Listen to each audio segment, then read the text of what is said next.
as you've been taught in the previous modules, the basis of the simplicity approach, I will be showing you a few more examples, again, building the foundation so you can really grasp the concepts of it. It's really key that you start getting this picture in your head because this is primarily the foundation of LIT, essentially. So in front of us, we have, of course, got a plain chart. Well, it's not necessarily completely plain. We do, of course, have our timing box here, which was, of course, Asia session, and then London session here, as well as New York. Now, for now, we are going to ignore that again. We're not going to focus too much on the timings. We want to focus on the basic simplicity approach aspect. And then in the upcoming weeks, we will be building upon that. So you can start taking in the information step by step, where it's not overwhelming and it's not too much at once. So on the chart in front of us, firstly, we will be identifying our build-up points. Now, if you remember, that is your equal highs, also known as your support, which is, resistance, which is this area right there. And then, of course, the opposite being your support over here. So your resistance being there where you're selling, and then your support being in these areas where you are buying. So that's one set of liquidity we have there. Again, you were taught this. This is just a basic recap. Then, of course, you have your trend line. Here you are channeling. Of course, you can have trend lines just on one way where it's, say, just sellers tapping against the line, but let's just say in this scenario we also have buyers, so you can see channels more often than not. And then at the same time, your breakout traders, which is where price breaks above a point, let's just say to the left over there, and then of course you get buyers around this equilibrium area to then buy and expect price to continue higher. And then at the same time, we also have the most common one in this recent area in the trading world, should I say, which is, of course, the smart money trap. And that is essentially your mitigation point of a price action leg, you could say. Again, if you're not so familiar with the smart money trap, you were taught it a little bit briefly in week 1. Don't worry, in the upcoming modules, you will be taught it in much more depth. So don't worry if you're struggling to understand. It is a little bit hard probably to unlearn all of these liquidity concepts because, again, it's very much a retail strategy. And if you're already traded this, it's probably going to be a little bit hard to, I guess, veer away from it. But nevertheless, keep repeating, of course, see what you're seeing, and then identify the inducement, and it will be a lot clearer. So, again, the build-ups on this chart right here, as you can see, are in the black thick lines. So what we have to the left in Asia is, of course, our buyers of this trend line. Then on this trend line right here, again, more buyers. It's very fractal, so you're going to see it all over the place in various areas. Like people are buying on this line, people are buying on this line. It's not really making sense.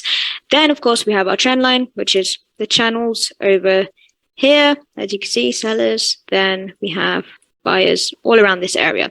Now, of course, this line right here is your resistance. Again, equal highs, whatever you want to call it. I guess in the liquidity term, it is equal highs, which is, of course, price tapping into this line. And then, of course, sellers. Again, same thing here. We have the support. So it's the opposite. People buying, getting that confusion. Exactly the same thing. It becomes so repetitive. Buyers, then, of course, sellers down here. Again, they get trapped, hence why these reactions are very short-lived. Again, same thing, resistance. So we have sellers, then we of course have our buyers. So it's going to be pretty much the same everywhere. In this example, it's pretty much your trend lines, your equal highs, equal lows, or support, resistance, etc. Of course, you also have your breakout traders, which is in areas like this. You could say, you can see the reactions of these wicks. Again, you're going to find this everywhere, but it's not going to sustain. Here and there it does. And that's the illusion, of course, in the retail world of how price sometimes works, sometimes it doesn't, based on your strategy, and hence why it keeps you in the game. So moving on from this, our next stage, after we've identified our liquidity points, also known as the build up over here, is going to, of course, be our inducement. So with our inducement, we are going to first have to identify a liquidity and then the inducement hand in hand. We need to know what price is inducing. So if you remember, of course, to the left over here, we have our trend line. What does that mean? That means people are buying prematurely, essentially. So all of these people here are buying continuously over here. So what price does with the vector candles, you can see how strong this vector candle is. It induces the entire trend line. So essentially this point right here becomes our inducement, right? So we have our inducement low. What does that mean? Price can now continue higher. Again, on a fractal level, whilst price is channeling higher, we're also getting trend lines being built left and right. So also equal highs as well over here. Buyers, sellers everywhere. So you're going to get so much confusion in these areas, buyers and sellers, but this is building the leg. So as price breaks out of the resistance area over here, meaning now these are all induced, it also takes out, of course, the trend line as well as relevant liquidity areas like such. Again, the characteristic that's quite important that can help us identify inducement characteristics is going to be, of course, these vector candles that you can see right here. So it's candles with this momentum. So you have a bit there, and then, of course, you get your last push up there. So essentially, again, this is your inducement right there, and then price reverses. Now, as price reverses, what does it do? It now takes out the remainder liquidity of these buyers that probably got very excited at this point here, thinking price is going to continue now. Of course, we had our inducement, so it's only going to reverse and, of course, take out this trend line of buyers.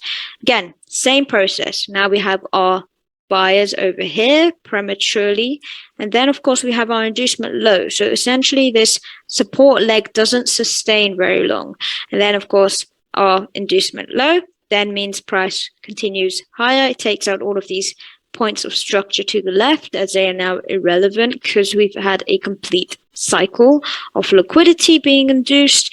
Price continues higher, makes this new high. As it makes this pullback, it also creates these buyers of a support line. Again, even here you have these sellers. Again, it's very confusing in the sense when you look at liquidity like such, you're going to see it like this, and that's a lot of the time where retailers get into the market assuming it's a very strong area of resistance or support, whatever you want to call it. Now at the same time, as price induces this exact line, we have the most perfect vector candles where price shoots straight through it all down here. Then, of course, we get our inducement low, price continues higher, right? So this is very, very key to understand the basic process of the inducement of liquidity points. So it's important to understand the liquidity. So now price has continued higher. What has it done? It takes out these sellers, of course, being your resistance. We have our inducement high, so all of this liquidity is now taken out. And then, of course, price makes this reaction down here. So all of that, nice, strong reaction. Then, of course, you will be taught this in a later module, how this can be a mitigation, but it's also a smart money trap in that sense.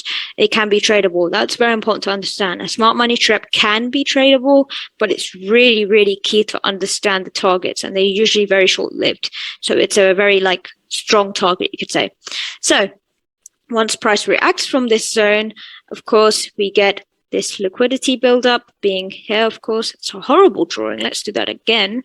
So, of course, price reacts, makes a liquidity like this, inducement high, takes out these premature sellers. Then price continues bearish, taking out now these buyers, as well as your smart money traders that expect price to continue much higher. They likely will be either at a loss or break even if they were smart. Okay, nevertheless, price continues even further, takes out these points of structure to the left. Now, it's important to understand structure can also be liquidity. Again, you'll be taught that in the advanced modules, more or less near week 7, 8, of how structure points like such can also be liquidity in the sense. So you get, for example, an inducement of this right there, then price continues higher. It's not always going to be a clear liquidity build-up. Sometimes it will be structure within itself. Again, that will be taught much more clearly in the future topics. So if we move forward, what is our next step? Our next step, of course, is the break of structure. Again, we only use relevant breaks of structure in line with the inducement. We must have our inducement first, only for then the break of structure to make sense. That's key, and it's important to never do it the other way around. Don't wait for this so-called break of structure, only for then price to then induce you, because that's essentially what most people likely do on Instagram with these fake gurus. But nevertheless, of course, our break of structure is in these pink lines, as you can see. So what happens? We induce high, price then breaks these structure points. Now, there is more than one structure point in this case, like for example here, but that is a trap if you traded that expecting price to go higher. So we have got several structure points. The reason I chose this one, because this was the area where price then, of course, vectored to make the inducement. So I would classify this relevant break of structure to then allow for a mitigation. Of course, in this case, not necessarily a clear mitigation. Nevertheless, it doesn't change the entire process. If we have a break of structure, we may not always get a mitigation. That's just what it is. And that's where inducement trading comes in handy. Again, it becomes quite advanced, so you will get there eventually. Just don't expect to trade inducements like such. So we have our break of structure. Again, we break these relevant structure points. At this point, it is a little bit much, I would say, to break this low right here for them, whatever, pull back into a mitigation. Nevertheless, it's still a break of structure. Again, if we look at this scenario over here, price induces low, it breaks this structure point, which was the last push down. Then, of course, we get our mitigation over here, essentially. So we break structure, we make this new high, and then price continues. Same scenario over here. We induce low. Price breaks this structure point, which was those last vector candles. And then, of course, essentially get a mitigation. Again, inducement high. What just happens? We, of course, get a break of structure of this area with this reaction. So this is our break of structure, essentially, the reaction after the inducement. So we have our inducement high, price continues bearish, we break structure to the left, which essentially is comprised of these vector candles, as you can see. Same process, of course, we induce high, price essentially does break these structure points too. Again, it will be a bit far stretched, but nevertheless, take a mitigation. It's the same process again and again. You're going to see variations of it, as you can see in these illustrations to the left. That's exactly what I've been showing you. So essentially you get, this one is more or less a harsher reaction like such. So if you had a break of structure only of that point for then price to continue higher, as I drew. Again, these examples are way nicer because they break internal structures like these areas as well. And that's the likelier chance that you will get into the trade. So if we now move forward, our next stage, as you probably heard me say, is of course the mitigation. Now again, mitigation is of course highlighted in these purple boxes. Again, after the break of structure, we then, of course, identify the mitigation. So we, of course, have our inducement high. Essentially, this will be a mitigation. What it looks like in this scenario with this wick is that price mitigated that on the 1 minute. Now, these are 5-minute charts, just for orientation and understanding. The likelihood is, again, if it's already mitigated, it probably won't mitigate again, of course. But again, of course, it's important to understand that that would be your mitigation zone. And that will be a more risky trade on the 1 minute. But nevertheless, we have got other confluences taught later on in the simplicity approach where you can get into those trades. So if we look now on this lower example over here, what we have after the break of structure over here, our only real imbalance is this zone here. That's your mitigation. And then, of course, you continue. Same thing here. Of course, we have our break of structure here to the left. Now, this scenario is a bit more different, I would say, because this is where a smart money trap process would come in of how you can trade it. But of course, it doesn't sustain. It's important to understand your next target and how essentially sells are your pro trend in this case. So you had your break of structure, but you also have your inducement. So the likelihood is, of course, price now will continue and of course break this point. That's what we want. But before price broke this point, now if you remember the momentum mitigation, this is where it comes in handy. What we have, of course, is price mitigate this zone. So essentially it does mitigate after the break of structure here to the left, but we also had an inducement. If we didn't have our inducement first, that is a very valid trade. But because we had our inducement, of course, this is, of course, a smart money trap. Now, the only thing that makes it valid is we also have our mitigation points here. That's, of course, on the 1 minute, hence why it doesn't look very clean. But nevertheless, it's essentially taking a pullback trade into the mitigation. So essentially, this is where your trade ends. Now, of course, it's not usually justifiable if you have poor risk to reward on that. Don't take it, just watch it, of course, and take the sells for sure. Now, even in that process of price building this leg, we get, of course, a liquidity buildup and an inducement into the mitigation, only for price to then continue bearish. So, of course, essentially the buys were overall a pullback where you could take around 2 opportunities, being these points here, to take the buys, and then, of course, sells being pro-trend. And as you can see, the sells are far more nicer in the sense there's a lot more velocity in the candles, of course, which is, of course, important. So that is key to understand. Let's just clear all of these drawings. So I will be showing you another example, again, trying to cement it into your head. It's very, very key. So again, plain chart, what we have over here. So again, ignore the sessions, try to ignore the colors for now, but we're going to identify our buildup. Again, buildup in this case. So if we just start all the way to the left, again, your support, you have everyone buying in those areas.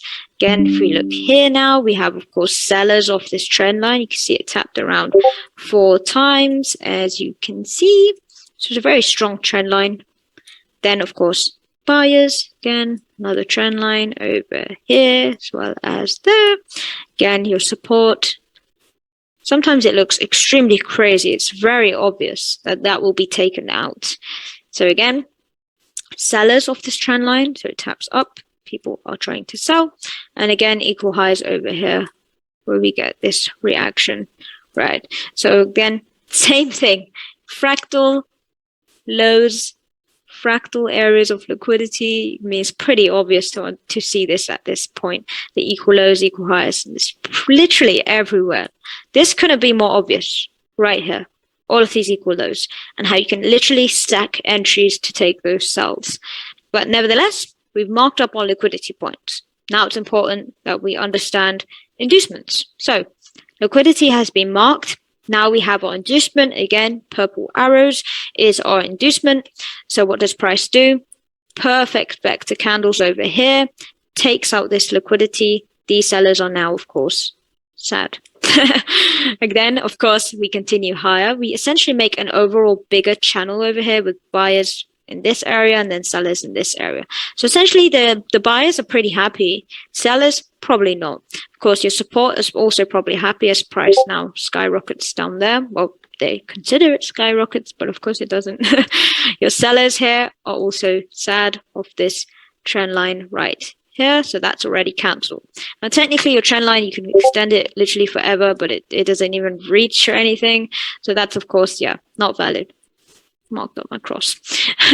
But nevertheless, again, early resistance buyers, whatever you want to call it, then of course they get their reaction. At the same time, you get this, fractal support. As you can see, I'm just going to clear that as my drawings are not so pretty, but you can see everyone's trying to buy as well as sell. You get that confusion at this point in the market. Then we get, as you can see, the perfect candles of the vectors inducing literally everyone is now sad at this point that tried to sell prematurely. Now we've had our inducement. Of course, what does that mean? Price now, of course, continues bearish. We take out these buyers of the support. They're sad too, so they're out of the market. Again, this is where your breakout traders also come into place, right? Just clear that right here. So price has, of course, from this leg to this leg, it breaks out of this, whatever, demand, whatever you want to call it, supply, sorry, to demand. So again, it takes in all kinds of liquidity. People buy off this point, they think it's amazing, continues, but it of course really doesn't continue. But again, that's the breakout trader idea. Maybe you probably know it better because we don't, of course, trade that, but we're understanding where these breakout traders, retail traders get into the market. Again, it's also a smart money trap around this point here, right? So then, of course, we get our reaction bearish. What does this do? We have our fractal inducement low. That's where your breakout traders, of course, get in, continues higher, only to continue lower. Continuing lower. Now, of course, your support buyers are sad. They're out of the market. Again, look at the vector candles. They're so clean. The way price breaks out of this liquidity point. It doesn't even give you a second chance. Well, it gave you probably a few there. But when price comes back, it's over for these people. Then what happens? Of course, we get, of course, this liquidity of sellers and buyers. First, price induces low. Look at those vector candles. Induces low over here, continues higher, takes out, of course, these sellers. Again, look at the vector candles. As price continues lower, it just wants to make another support. So, of course, allows for buyers at this point, only for these two beautiful vector candles, as you can see, to take these guys out too. Then, of course, price continues lower. At the same time, kind of creating a fractal low. So it's also inducement. Don't get it wrong. It just probably means price will, of course, give the illusion of support to continue higher, only for our mitigations to then continue lower, taking out these guys. Of course, this is where one of our cycle plays will come real handy. Of course, I won't mention it now. You'll be taught in week 3, one of the cycle variations of how to trade continuation trades like such, and the continuation of inducements where they literally stack on top of each other. It's just build up, inducement, mitigation.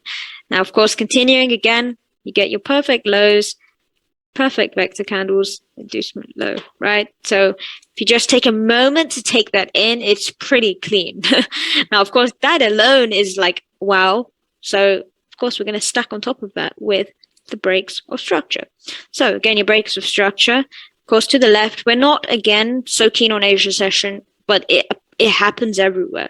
But, of course, just for argument's sake, Asia session, essentially, that would be a break of structure after the inducement.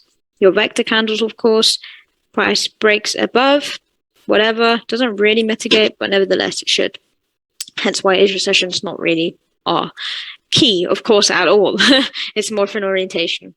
Same thing over here. We have, of course, inducement high, only for price to then, of course, break these structure points. Now, this is where it gets a little bit messy. So, of course, your structure points essentially, I mean, I did mark it up there, but that's because it's also support, essentially. But ideally from around this point, because that's where price then, of course, continued with the vector candles. It breaks past that, also induces low, right? So this is where you're stacking on the fractal element of build-up inducement mitigation. So essentially, we've had our main inducement here, right? So that's key to understand. We want to trade away from it. So this inducement here doesn't mean we want to buy. It just means if, of course, our multiple confluences allow and the risk to reward prediction is justifiable, then you can take it as a hedge trade or a pullback trade, whatever you want to call it. So that's where it's key to understand that these inducements we have low are forming a continuation. They're not complete inducements. They're just fractal. Of course, taking out liquidity points to the left as such. So again, as I was saying, we had our break of structure low of this point there. As you can see with this area, price, of course, continues higher. Essentially, mitigations would be here, but it already mitigated, as you can see. So same thing, price breaks lower. Again, you can call these areas also your breaks of structure to the left from this area, right? But again, it's also an inducement, so I wouldn't really classify as a break of structure expecting price to come in these higher levels. It's important to combine the confluences of your inducement. So that's your inducement. It's better we now wait for a build-up, a proper build-up. So we've had, of course, a build-up over here, inducement over here. Of course, inducement high, which is our prime inducement. So in our prime pro trend, we induced high. Now we break structure, right? Now we can take, of course, a sell, right? So we break the structure. We're getting all these fractal buildups getting induced on the way, but we are interested in sell. So we break structure. Of course, price pulls back. Then you can take another sell. Same thing here. We've, of course, now mitigated or whatever. We've pulled back from the break of structure. Price can now continue lower. What does it do? It breaks these structure points over here. Again, you would take, of course, mitigations and entries, selling along these lines all around here. So that's key to understand. Of course, your continuations of inducement, again, don't worry, because that's a key one. That's really important to understand. Why does price trend all the time, bullish or bearish, whatever it be, and how you can trade those. Because essentially your retail strategies literally don't work out in any way whatsoever, whether it's your smart money traps, smart money concepts. What am I saying? If you're whatever, Wyckoff trader, I don't know what's new out there at this point, and how they literally don't work and understand the continuations when they occur and when they don't occur, and when intraday is literally the key to everything. So nevertheless, I will stop ranting about that. After our break of structure, we have, of course, the mitigation. So again, mitigation being in the purple boxes. As you can see, the mitigations I have marked up are all pro trend. They're all selling along this line over here. So again, after the break of structure, we have these mitigation points. This is, of course, on 1 minute, hence why they look not so nice on the 5 minute, but nevertheless, of course, 1 minute executions after the break of structure, after the inducement. It's important to understand. So again, here, break of structure, already had our inducement though, of this liquidity. This is pro trend though, so that's very key. A 1 minute mitigation.